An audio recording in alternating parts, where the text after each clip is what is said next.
ゆっくりレ夢ムです。ゆっくりマリサです。ねえねえマリサ、最近のニュース見た？とうとうレ夢ムもニュースを見るようになったのか。何よ、私だってたまには見るんだからね。いいじゃないか。それで、どれのことだ？中国の福建省が、ものすごい台風で大きな被害を受けたってやつよ。ああ、その話か。あれって8年に一度の大規模な被害だったらしいな。わあ、やっぱりそんなに珍しい規模なのね。おおよそ63万人が被災したんだってな。すっごい数よね。とんでもないわよ。本当にな。台風の威力を侮ってはいけないんだぜ。今日はその話をするのよね。あとは近年ますます増えている、中国の自然災害の話もしていくぜ。台風以外にも色々起こってるのね。早く聞きたいわ。それじゃあ、ゆっくりしていってね。まず、最近中国を襲った台風3号ケイミーについて話すぜ。なんだか、だいぶポップな名前ね。いつも思うんだけど、台風の名前ってワンちゃんにつけるみたいな名前よね。それは確かにちょっと思うぜ。それで台風3号は、7月25日台湾海峡を横切って、強い勢力を保ったまま福建省に上陸したんだ。もう、聞けば聞くほど恐ろしいわ。確か、福建省は前にも大雨で被害を受けてたわよね。その通りだぜ、レ夢ム。福建省は数週間前にも大雨の被害に遭っていたんだ。ほんとあんまりだわ。この台風は台湾でも被害をもたらして、洪水が各地で発生したんだ。台湾でも被害があったのね。それは知らなかったわ。それで、どんな影響が出たの？例えば、沖合で貨物船が沈没して、約数十万世帯が停電してしまったんだ。そんなに停電が？台湾を襲った台風としては過去8年で最も強力なんだ。一時の風速は63メートルに達したんだぜ。だから、8年に一度って言ってたのね。そんなにひどい台風なんだわ。風速63メートルなんて、とてもじゃないけど想像できないわね。まあ、簡単に言うと、人間が吹っ飛ばされるくらいの風だな。この台風が通過した台湾では、4人が亡くなったんだ。そんな、雨もすごかった。実際に、中央日報は台湾2800ミリの水爆弾って、恐ろしい見出しまでつけて報道していたんだ。1800ミリの雨なんて、考えただけで恐ろしいわ。福建省は台風の直撃を受けたからな。強風と豪雨が続いたことで、建物の倒壊や浸水が相次いだんだ。避難生活は大変そうだわ。だな。しかも、この地域はインフラもかなり影響を受けた。電力や水道の供給が止まった地域も多くて、もう生活が大混乱だったんだぜ。電気も水もないなんて、どうやって生活するのかしら。現地の人たちは、復旧作業が終わるまで本当に大変だったと思う。政府や救援団体が支援に動いたけど、被害の規模が大きすぎて、すぐには改善しなかったんだ。自然災害って本当に怖いわね。でも、なんで台風ってこんなに強力なのかしら？ひどすぎるわ。台風は、海面の温度が高いとエネルギーを吸収してどんどん強くなるんだ。今回も海面温度が高かったことで、台風が勢力を保ったまま上陸したんだぜ。それってもしかして、地球の温暖化と関係してる？もちろんだ。だからエネルギーも強くなる。温暖化が進むと、台風も強くなるってことなのね。その通りだ。だからこそ、気候変動への対策が重要なんだ。被災地の復興支援ももちろんだけど、根本的な対策を考えないと、同じことが繰り返される可能性が高いからな。本当にそう思うわ。それにしても、台風3号ってそんなに大きな台風だったのね。主に大雨と強風がひどかった。どの台風もそうだがな。沖縄県でも線状降水帯が発生し、大雨になったんだ。線状降水帯って何なの？線状降水帯は、雨雲が帯状に連なって大雨を降らせる現象だぜ。これが発生すると、短時間でダバーッと大量の雨が降るんだ。なるほど、それで大雨になったのね。福建省も同じような状況だったの？そうだ。福建省でも大規模な洪水や土砂崩れが発生したんだ。中国気象当局も、最高段階の台風赤色警報を出したんだぜ。なんか深刻そうな警報ね。そうだ。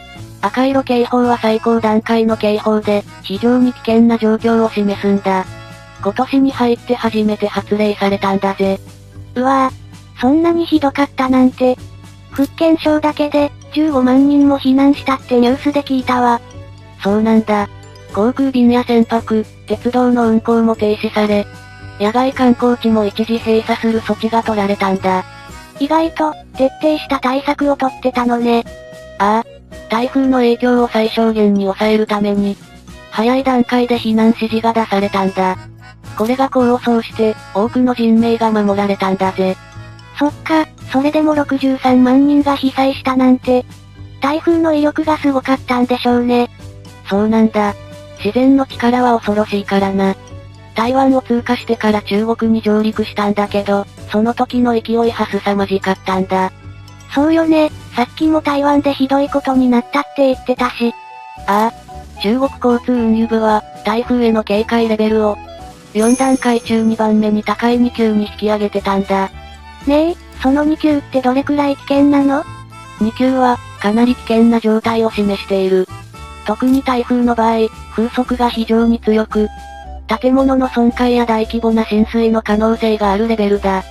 大規模な浸水、かなり深刻なのね。そうだ。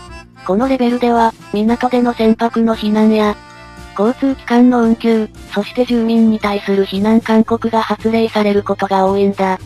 それじゃあ、いつでも逃げ出せるように準備しておく必要があるってことね。そうだ。特に今回のような大規模な台風では、被害を最小限に抑えるために、早めの避難と十分な備えが必要なんだ。それで、福建省はどんな状況が続いてたのかしら？ 26日まで、強い雨が降り続いてたんだ。一日ずっと大雨だったってことね。その間、台風は大量の雨を降らせながら内陸部に移動したんだ。雨がずっと降り続くのって、すごく大変そうね。そうなんだ。だから福建省では、台風の被害を最小限に抑えるために、色々な防災対策をしていたってわけだ。早期警報システムの導入や避難訓練、防波堤の建設、河川の整備などだな。そんなこともしてたのね。それってやっぱり、地理的に台風が来やすいからかしら？そうなんだ。特に福建省と浙江省は、台風が上陸しやすい場所だから、こうした細々とした対策がすごく大切なんだぜ。でも、それでも被害が大きかったのね。ああ。先月から続く鍋地方の大雨も影響したんだろう。すでにだいぶ洪水被害が深刻だったんだ。それがさらに広がった形だな。そうなると、防災対策がもっと必要になってくるわよね。その通りだぜ。中国全土での防災対策が、一層重要になってるんだ。ねえ、そういえば、台風っていつも同じような経路をたどるの？一体どんな風に動いてるのかよくわからないわ。中国気象網の調査では、1949年以降に福建省に上陸した台風の 70% 近くが、最初に台湾、次に福建省を襲うパターンなんだ。70% も。今回の台風3号もそんな感じだったわよね。台湾を通過する間に、勢力が弱まるのかしら？そうだな、台湾本島を通過するとちょっとは勢力は弱まるけど、それでも福建省に上陸した時点で、中心付近の最大風力は秒速33メートルと、吹っ飛ばされそうなくらい強い台風なんだぜ。秒速33メートルって、どれくらいの強さなの？そうだな、脆い建物であればそのまま倒壊したり、木が根こそぎ倒れたりするレベルだな。それは恐ろしいわね。26日時点で、63万人が被災したと報道されているくらいだしな。特にネイト市の海岸で撮影された高波の写真は、もうかなり恐怖を感じさせるものだったぜ。高波の写真って？どれくらいの高さだったの？写真では、波が数メートル以上の高さまで達していたんだ。台風でそんな高波が来るなんて、飲み込まれたら終わりじゃない。本当に恐ろしいわ。だからこそ、防災対策の重要性が一層増しているってわけだ。みんなが安全に過ごせるように、しっかりと対策してほしいわね。ああ、ここらで少し話は変わるが、今年、中国では国内外で様々な出来事があったんだ。様々な出来事って、例えばどんなこと？経済の失速や南シナ海への進出、大物政治家の失脚、台湾への圧力などだな。それって全部、人が引き起こしたことよね。なんとも言えないわね。特に台湾に対する圧力なんか、ずっと問題になってるじゃない。そうだ、人為的な要因が多いな。中国は台湾周辺で大規模な軍事演習を行って、台湾に対する軍事的圧力を強めているからな。でも、今年の中国には自然災害もかなり多かったんだ。自然災害って、さっき話した台風とかのことよね。そうだ。ここ2ヶ月ほど、中国では豪雨による洪水が続いている。それだけじゃなく、過去6ヶ月でいろんな自然災害が発生しているんだ。豪雨による洪水って、一体どれくらいの被害が出たの？中国政府の発表によれば、経済損失は2兆円を超えているらしい。ちょっと、2兆円ってすごい額ね。でも、人の命の方が気になるわよ。大丈夫なのかしら？被災者は約3200人と言われているんだ。死亡行方不明者は約320人にもなる。あんまりだよな。そんなに多くの人が被災しているの？それに、家の倒壊数は2万3000棟に達しているんだぜ。市民の生活はボロボロなんだ。なんてことなの。本当に大きな被害ね。そうだ。これらの自然災害が中国にとってどれだけ深刻かがわかるよな。その自然災害って、他にどんな影響を与えてるの？そうだな、経済的な損失だけじゃなく、インフラや住民の生活にも大きな影響を与えているんだ。まあ、これは分かりきったことだけどな。そっか、そうよね。自然災害って本当に怖いわね。その通りだ。だから、防災対策の重要性がますます増しているんだぜ。それにしても、中国政府は被害の規模を小さく発表することが多いんだ。それ本当なの？どうしてそんなことするのかしら？実際には、豪雨で影響を受けた人は1億人以上にもなると言われている。1億？そんなにたくさんの人が被害に遭ってるの？そうなんだ。びっくりだよな。毎年中国では水害が起きてるんだけど、今年は、例年と比べて特に被害が大きかったんだ。去年も大きな洪水があったけど、今年はそれ以上ってこと？そうだな。2021年なんかも河南省で大洪水があったけど、今年は上海や北京、天津、福建省など、多くの地域が大きな被害を受けたんだよな。そんなに広範囲で被害が出たのね。ああ、世界的な異常気象の影響もあって、多くの地域が豪雨に襲われたんだ。特に近年の大水害で甚大な被害を受けたのは、河北省の卓上市なんだ。卓上市って、どれくらいの被害があったの？豪雨で首都の北京も洪水に見舞われたけど、卓上市では特に深刻だったんだ。北京も被害を受けたのに、卓上市の方がひどかったの？そうなんだ。中国政府は経済や政治、行政への影響を最小限にするために、排水を卓上市に向けたんだぜ。排水って、具体的にどういうこと？水門を開いて放水することだぜ。それを北京の隣にある卓上市に予告なしでドバッとやったんだ。嘘でしょ、予告なしで。それって危険じゃないの？もちろん危険だ。その結果、多くの地域が水没して大量の犠牲者が出たんだ。あんまりだよな。もう、言葉も出ないわ。いろいろ対策はしてるみたいだが、こういう話があると、中国のインフラ整備は問題が多いと感じるな。そうよね。さっきの話はひどすぎたわ。ちなみに4月18日、アメリカの学術誌が、中国の都市に関する、ある研究結果を発表したんだ。それって一体どんな研究なの？中国にある82の都市を対象に調査したもので、中国の都市の実態が明らかになったんだ。なんと、都市部の 45% が、年間3ミリのペースで地盤沈下を起こしているんだ。地盤沈下ってどういうこと？地盤沈下は、地面が少しずつ下がっていく現象だ。特に進行が早い地域では、年間10ミリも沈下しているんだ。嘘でしょ、なんでそんなことが起きるの？地下水の過剰な採取と、高層ビルの乱立による都市の重量増加が原因だ。うわぁ、そんなことが。確かに北京とか特に建物がすごいものね。あとは、緊急時の排水のための地下インフラが不十分なことも、大水害の多発に影響しているんだ。排水に関しては、さっきの話を聞く限り最悪ね。まさかお隣に排水するなんて、ひどすぎよ。それで地下インフラって、一体何が不足しているの？排水設備や、下水道の整備が追いついてないんだ。これが水害の被害をより大きくしているんだぜ。中国の都市開発ってどんな感じなのかしら？インフラの整備ってちゃんと行われてるのかしらね。中国では不動産主導の経済成長で、長期的かつ大規模な都市開発が続いているんだ。それって防災にはどう影響しているの？それが、インフラ整備が追いつかず、防災対策がどうしても後回しになってしまうことが多いんだ。なるほど、経済優先で、もしもの時の措置は後回しにしてるのね。だから大きな被害が出るのね。そうなんだ。インフラ整備と防災対策のバランスが大事なところだ。本当にその通りね。もっと計画的に進めるべきだわ。そう思うぜ。これからの都市開発では、防災面にももっと配慮してほしいよな。まあでも、その結果、都市部には高層ビルが乱立するようになったんだ。高層ビルがたくさん建つと、見た目はすごいけど問題もあるのね。そうなんだ。外見は立派だけど、排水用の地下インフラは不十分なんだよな。特に水害が多い中国では、排水設備が特に重要なんだ。本当にそう思うわ。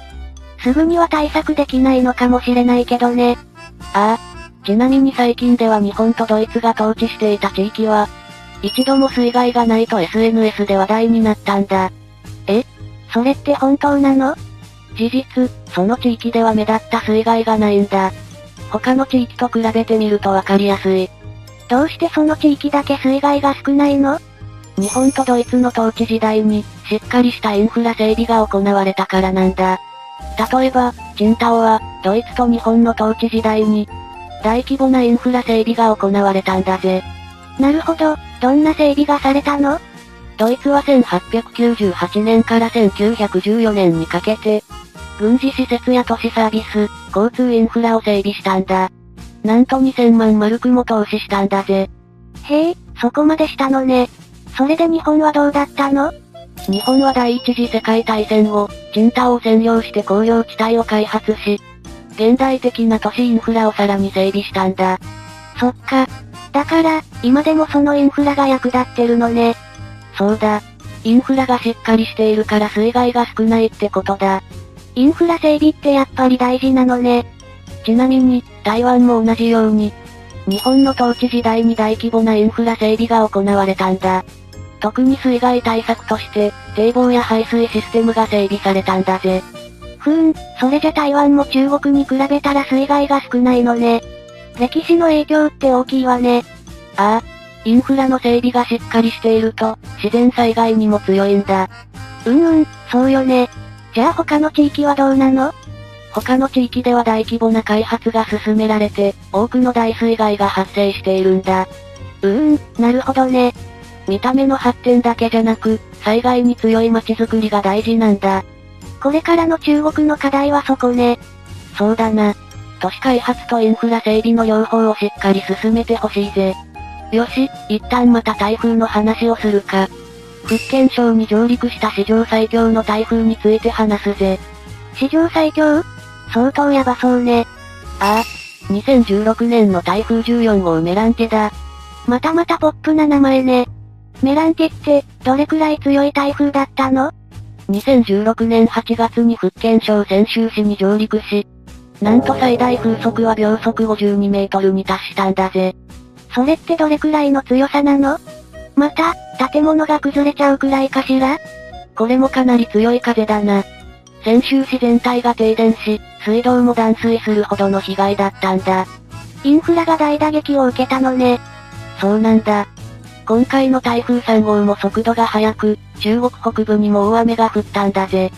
河南省、河北省、山東省、遼寧省など、10以上の地域に強い影響が出たんだ。かなり広範囲に被害が出たのね。そうなんだ。ちなみに福建省に上陸する台風の数は、1950年代以降減少していたが、その後増加傾向にあるんだ。それってなんで？やっぱり気候変動とか、地球温暖化が関係してるのかしら？そうだな、気候変動の影響が大きいって言われてる。特に最近の台風は強力で被害が大きくなってるんだ。怖いわね。頻繁に台風が来るなんて。実は、2001年から2010年までの間に、合計19回も台風が上陸してるんだ。怖いよな。つまり、年間平均で 1.9 回ってことだぜ。そんなにたくさん。耐えられないわよ、そんなの。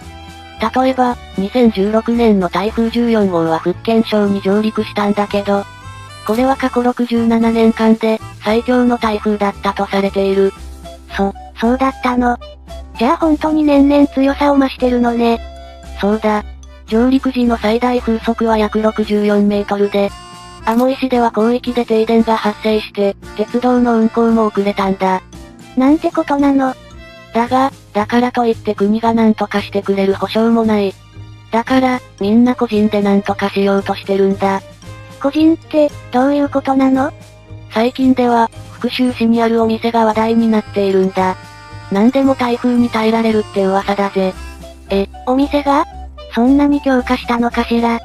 そのお店は、2015年の台風で浸水し、約2億円の被害を受けたんだ。その後、壁にセメントを注入したり、特殊な可動式ドアを設置したりして対策を強化したんだ。すごいわ。個人でそんなことするなんて。そうなんだ。毎月の洪水防止訓練も実施しているから、台風が起きてもそれほどひどい目には遭っていないみたいだ。それはすごいわね。自分たちでしっかり対策をしているのね。でもすごいんだけど、本当に自己責任。って感じで、なんだかちょっとモヤモヤしちゃうわ。そうだな。中国の中央政府や地方政府よりも、個別の対策がしっかりしていることが多いからな。最後に頼れるのは自分たちだけってことね。その通りだぜ。自分たちでしっかりと、災害対策をすることが大事って風潮になってきている。頑張ってほしいところよね。2023年、中国では大規模な自然災害が次々と発生したからな。個人が対策するようになるのも無理ないだろう。大規模な自然災害か。去年もそんなにあったのね。ああ、そうだぜ。中国政府の発表でも被災者は約4800人に上ったんだ。政府の発表って、さっき言ってたけど実際より少ないってこと？そうなんだ。実際の被害はもっと多いかもしれないんだぜ。今年の上半期も、近年稀に見る規模の被害が出ていて、豪雨や洪水のほか、地震もあったんだ。そんなの辛すぎるわ。1月下旬にはウイグル自治区で、マグニチュード 7.1 の大地震が起きたんだ。なんてこと。相当大きいわね。怖いわ。雲南省では土砂崩れが起き、その後も南部で大雨による土砂崩れや浸水が続いたんだ。南部ってどの地域かしら？土砂崩れか。特に、広東省や福建省が深刻な被害を受けたんだ。家屋の倒壊や、交通の遮断が相次ぎ、多くの犠牲者が出たんだぜ。それは大変ね。政府の対応はどうだったの？中国政府は救助活動の PR 動画を作るだけで、実際の支援はほとんど行っていないんだ。嘘でしょ。じゃあ、実際の被害規模はどうやってわかるっていうのよ。政府の発表だけでは正確な被害規模はわからないんだ。もう、本当に困った状況ね。そうなんだ。被害は年々激しさを増しているんだぜ。台風3号もそうだけど、本当に市民の人たちのことを思うと胸が痛いわよ。